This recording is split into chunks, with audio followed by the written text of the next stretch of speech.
मंडळी, तुम्हाला माहीत आहे का, गव्हाच्या पिठामध्ये एक धान्य घातल्याने आपल्या शरीराला खूप सारे असे फायदे मिळतात आणि आणि चपाती एकदम मऊ लुसलुशीत होते. अगदी दुसऱ्या दिवशीपर्यंत सुद्धा चपाती मऊ राहते आणि टम्मसुद्धा फुगते. आणि हे गहू घेतलेले आहे स्वच्छ निवडून, तुम्ही कोणतेही जे गहू वापरत असाल ते गहू घेऊ शकता.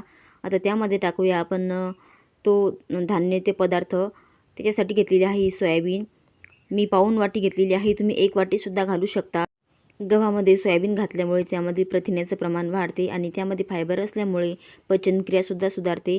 यामध्ये अजून एक आपल्याला टाकायचं आहे, ते म्हणजे आहे मेथी दाणे. अगदी 1 चमचा घालायचे आहे.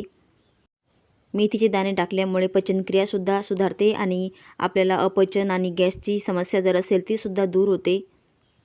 मेथी दाणे आणि सोयाबीन टाकल्यामुळे आपलं हे पीठ अधिकच पौष्टिक होतं आणि पचायलासुद्धा छान असतं आपल्या शरीरासाठी.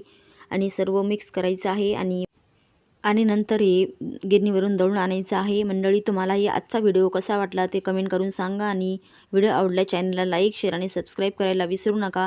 भेटूया अशाच मस्त भन्नाट आणि पौष्टिक रेसिपीमध्ये. बाय बाय मंडळी.